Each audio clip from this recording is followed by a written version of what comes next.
unfair and a little bit odd.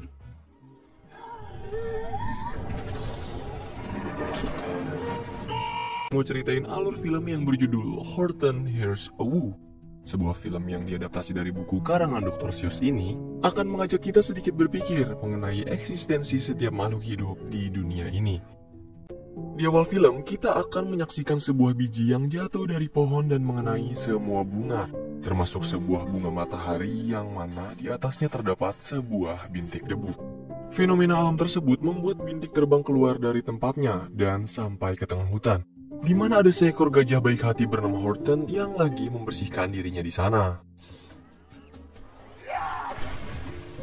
Entah hanya hayalannya belaka atau memang benar-benar nyata, tapi Horton yakin jika ia mendengar sebuah teriakan kecil keluar dari bintik yang barusan melewatinya. Horton sendiri adalah seekor makhluk yang sangat unik cuy, sehingga keberadaannya menarik banyak perhatian anak-anak hewan lain. Akan tetapi dari sekian banyaknya anak dan hewan di dalam hutan ini, ada satu hewan yang sangat tidak menyukai Horton. Dia adalah ibu kanguru. Melihat aksi Horton bersama anak hewan lain membuat ibu kanguru menjadi semakin benci dengannya. Bahkan ibu kanguru seringkali menjelek-jelekan Horton di depan ibu-ibu lain dan melarang anak-anak mereka mendekati Horton. Tidak lama setelah itu, hembusan angin meniup bintik sebelumnya kembali melewati Horton. Dan lagi-lagi Horton melihat teriakan kecil dari dalam bintik. Kejadian tersebut semakin meyakinkan Horton jika ada segerombolan makhluk mikroskopik atau makhluk yang hanya bisa dilihat dari mikroskop tinggal di dalam bintik yang barusan melewatinya. Horton pun tanpa ragu melompat ke dalam air guna menyelamatkan bintik. Ia juga mengupayakan berbagai cara demi mendapatkan bintik meskipun harus menghancurkan wilayah para kera.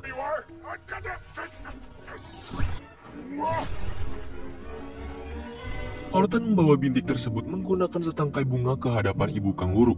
Horton berasumsi mungkin makhluk di dalam bintik tersebut sama dengan keberadaan mereka di dunia ini yang cuma sebintik kecil. Sebab masih ada makhluk yang lebih besar dari mereka di atas sana. Ibu kanguru pun menertawai perkataan Horton dan menganggapnya sudah hilang akal. Ia mengancam Horton agar tidak menyebar racun kebohongan di hadapan anak-anak, lalu pergi meninggalkan Horton seekor diri dengan bintiknya. Untuk membuktikan perkataannya sendiri, Horton coba berteriak sekencang mungkin agar bisa didengar oleh makhluk yang ada di dalam bintik. Dan benar saja, teriakan Horton berhasil menembus bintik, membawa kita masuk ke kota Whoville, sebuah kota yang menjadi tempat tinggal para makhlukku. Mereka menjalani hari-hari dengan perasaan riang gembira dan penuh akan rasa aman, tanpa mengetahui kebenaran jika keberadaan dunia mereka hanya sebesar bintik. Be happy and safe, knowing only good news. Unaware Kota Whoville memiliki struktur pemerintahannya sendiri yang dipimpin oleh seorang wali kota bernama Ned McDodd.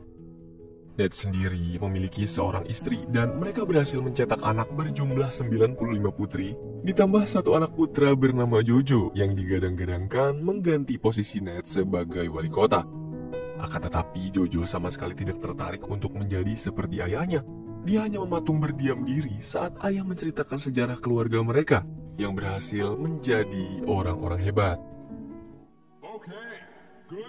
Di sisi lain, Horton sedang mengobrol dengan seekor tikus bernama Morton mengenai bintik yang baru ia temukan. Tujuan Morton mengajak Horton berbicara adalah untuk memperingatkannya agar Horton tetap menyimpan bintik tersebut hanya untuk dirinya sendiri. Tetapi Horton tidak bisa menahan diri untuk tidak membicarakan bintik yang ia temukan ke anak-anak. Dia pun menceritakan semuanya kepada mereka dengan ekspresi yang sangat semangat, membuat Whoville merasakan dampaknya. Ned yang saat ini dalam perjalanan untuk menghadiri rapat merasakan keanehan di kotanya. Ia melaporkan hal tersebut kepada para dewan dan berencana untuk menunda festival Centennial yang akan diselenggarakan tidak lama lagi. Para dewan sudah pasti tidak setuju dengan keputusan Ned, mengingat Centennial adalah acara perayaan 100 tahun kegembiraan dan keharmonisan di kota Whoville. Mereka tidak percaya, atau lebih tepatnya tidak mau percaya nih, jika Whoville sedang dalam bahaya. Ned begitu kesal dengan para dewan sebab tidak mempercayai firasatnya. Ia kembali ke kantor sambil melampiaskan semua kekesalan menggunakan staples, tapi justru mengenai dirinya sendiri. Alhasil, Ned pun berteriak sekencang-kencangnya, dan tanpa ia sadari, teriakan tersebut berhasil menembus bintik sampai terdengar oleh Horton. Sontak, Horton langsung kaget kesenangan. Ia pun coba membalas teriakan dari Bintik dan Makbul. Suara Horton berhasil terdengar oleh Ned melalui pipa penampung air yang rusak. Tanpa basa-basi lagi, Horton dengan perasaan senang memberitahu Ned bahwa dia hidup di dalam sebuah bintik kecil. Ah, apa iya? Ned nggak langsung percaya dong sama makhluk yang tiba-tiba buat pernyataan kayak gitu. Kemudian Horton pun membuktikan kebenaran perkataannya dengan mengubah rotasi siang menjadi malam, malam menjadi siang, sehingga akhirnya Ned mempercayai setiap ucapan Horton. Horton menganggap jika keberadaan kota Whoville di dalam bintik menunjukkan betapa luasnya dunia kita saat ini. Dan entah bagaimana caranya dunia ini menjodohkan Horton sebagai makhluk yang ditakdirkan untuk menyelamatkan Whoville. Kenyataan tersebut membuat Ned berpikir cepat nih. Ia meminta pertolongan Horton agar membawa bintik ke sebuah tempat aman, tanpa adanya goncangan ataupun bencana lainnya yang membuat bintik musnah. Mengingat posisinya saat ini berada di hutan, di mana semua hewan dengan bebas menikmati apa-apa yang ada, tanpa mengetahui kehidupan makhluk lain di dalam bintik. Membuat Horton berinisiatif untuk menaruh bintik tersebut di gunung, wilayah hutan paling tinggi dan aman demi keberlangsungan hidup para warga Wu. Proud and tall from the ground, there he knew every. So then Horton began his long, perilous trek. Dalam perjalanan, Horton kembali bertemu dengan anak-anak yang rupanya mempercayai semua ucapan Horton.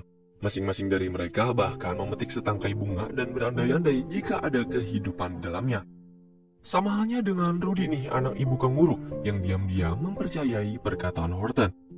Nah, ibu kanguru yang mengira kalau Horton telah meracuni anak-anak hewan dengan kebohongannya pun berencana akan menyingkirkan bintik di belalai Horton untuk selama-lamanya.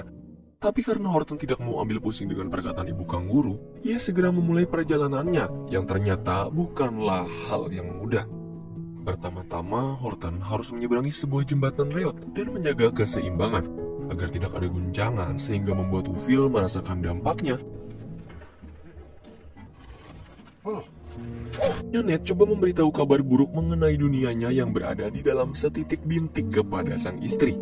Tapi karena takut dianggap gila dan tidak ingin membuatnya terbebani, Ned kembali merahasiakan hal tersebut dan tetap menjaga perasaannya sebagai wali kota yang ingin menyelamatkan semua warga Wu. Kemudian Ned membuat alat komunikasi seadanya agar tetap terhubung dengan Horton. Di malam yang sama, tanpa sepengetahuan Ned, Jojo pergi meninggalkan rumah, mengunjungi menara pengawas bintang yang sudah lama terbengkalai. Di tempat inilah Jojo bisa merasakan kebebasan, menjadi apapun yang dia inginkan tanpa memikirkan tuntutan dari ayah, yang memaksanya meneruskan jabatan beliau sebagai wali kota. Sementara ibu kanguru entah dendam kesumat apa yang sedang merasukinya, sampai-sampai ia berani menjalani kesepakatan nih dengan burung bangkai demi memusnahkan Horton. Paginya, Ned kedatangan Prof. Mary yang membawa kabar buruk jika saat ini Whoville mengalami hujan salju saat musim panas. Fenomena perubahan cuaca ekstrim tersebut terjadi sebab Horton membiarkan bintik terkena angin dingin yang berasal dari hutan. Setelah menyadarinya, Horton langsung menghangatkan bintik menggunakan nafasnya. Tidak lama setelah itu, Morton datang dan langsung memperingatkan Horton jika ibu kanguru memerintah burung bangkai serta kawanan kera untuk menyingkirkan bintiknya. Baru aja dikasih tahu, burung bangkai langsung membuat serangan kejutan nih dari udara, mengarah langsung ke kepala Horton. Beruntung, ia berhasil menghindar dan segera melarikan diri melewati kebun bambu. Sayangnya, aksi pelarian Horton masih bisa terkejar, dan guncangan yang tadi terjadi membuat Whoville berantakan. Semua warga Wu menunggu klarifikasi dari Ned atas yang terjadi kepada kota mereka barusan. Ned coba menjelaskan kalau selama ini dunia mereka berada di dalam bintik dan sedang dalam keadaan darurat. Akan tetapi para dewan muncul lalu berdalih jika semua masih baik-baik saja seperti biasa.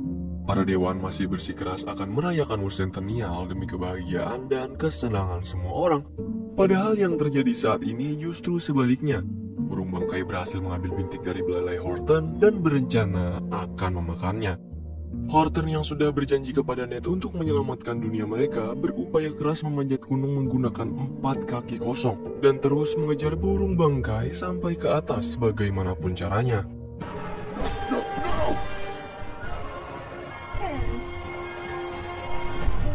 Burung bangkai menjatuhkan bintik ke tengah ladang bunga dengan warna dan bentuk yang sama. Namun, Horton masih tidak mau menyerah cuy. Satu persatu dari setiap tangkai, Horton petik dengan harapan ia mendapatkan bunga dengan bintik yang tepat. Sampai akhirnya pada jumlah tangkai yang ke-3 juta, Horton berjaya menemukan bintik tersebut. Naas tragedi pada bintik barusan membuat Whoville hancur berantakan. Tapi hikmahnya, seluruh umat Woody Whoville jadi percaya dengan perkataan Ned mengenai dunia mereka berada di bintik kecil. Nasib dunia mereka berada di belalai Horton. Ini adalah tanggung jawab yang sangat besar bagi seekor gajah. Tapi Horton masih memegang teguh janjinya untuk menaruh bintik ke tempat yang aman, damai, dan stabil. Dalam perjalanan, seekor ibu-ibu yang sudah termakan ucapan ibu kanguru sebelumnya melapor bahwa Horton masih membawa bintik di belalainya. Mendengar itu membuat ibu kanguru pun mencapai di puncak kemarahan dan kemuakannya terhadap Horton. Dengan tega, ia menghasut semua warga hutan agar ikut membenci Horton, sambil berkata bahwa apa yang tidak terdengar atau tidak terlihat adalah tidak nyata. Morton yang berada di sana menyangkal semua perkataan ibu kanguru, dan menurutnya Horton adalah makhluk paling jujur. Ia memiliki sifat yang tidak dimiliki banyak hewan, dan Morton juga yakin dengan kehidupan di dalam bintik yang sedang Horton bawa. Akan tetapi, perkataan Morton dianggap angin lalu belaka.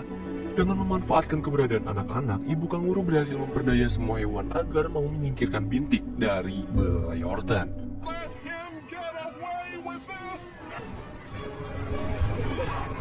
Tidak terlalu jauh dari tempat Horton akan menaruh bintik, hewan sehutan mengepungnya melalui segala sisi.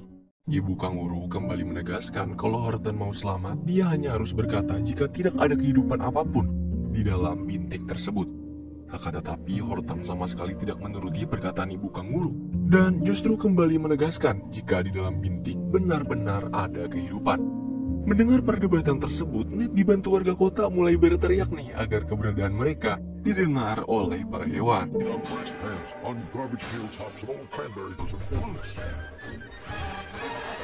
Di tengah kesibukan warga membuat kebisingan, tiba-tiba Jojo berlari pergi ke menara pengawas bintang dan diikuti oleh Ned dari belakang. Setibanya di sana, kita baru diperlihatkan bahwa selama ini Jojo membuat berbagai jenis alat musik menggunakan barang tidak terpakai yang ia temukan. Akhirnya, semua suara yang keluar dari alat musik tersebut pun sukses menembus awan, melewati batas bintik sampai akhirnya berhasil terdengar oleh para hewan, tepat sebelum dicelupkan ke dalam minyak mendidih. Kebenaran suara yang keluar dari bintik tersebut berhasil mematahkan dendam kesumat ibu kanguru, dan Rudy pun mengembalikannya kepada Horton. Kini, semua hewan termasuk ibu kanguru mengawal Horton membawa bintik menuju puncak gunung yang menjadi tempat aman bagi warga Wu. Kemudian, film pun diakhiri dengan memperlihatkan bahwa dunia yang kita pijak sekarang hanyalah setitik bintik kecil dari alam semesta yang maha megah ini. Sangat setuju ya dengan ending film ini, karena tidak terhitung seberapa luasnya alam semesta kita, membuat objek berdiameter ratusan ribu kilometer seperti bumi pun nampak seperti butiran debu. Horton juga memberi pesan kita untuk menghargai setiap kehidupan makhluk hidup yang ada dimanapun, sebab makhluk hidup tetaplah makhluk hidup, tak penting seberapa kecil ukuran mereka.